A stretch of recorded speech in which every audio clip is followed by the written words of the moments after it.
करप्ट है। हमें कहा जाता है कि आप एंटी स्टेट हो। मैं उनसे पूछती हूँ, क्या ये स्टेट सिर्फ और सिर्फ मिलिट्री स्टेट है? क्या हम आपकी रियासत के शहरी नहीं है? क्या आपका पार्लियामेंट स्टेट का हिस्सा नहीं है? क्या आपका कौमी असम्बली स्टेट का हिस्सा नहीं है?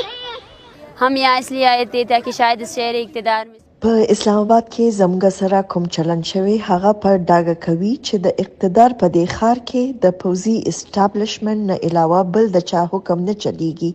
ټولې ادارې هغه یرغمل کړي دي.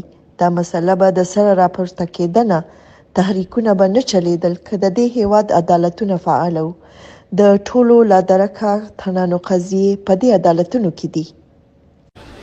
आप बलूचिस्तान में जारी इंसर्जेंसी का नाम लेकर دین د زما یو بل دو پیغام لاړو. یو خدا دا چې بلوچستان والو خلکو ته دا پیغام لاړو چې د پاکستان ریاست ستاسو پروا نه لري.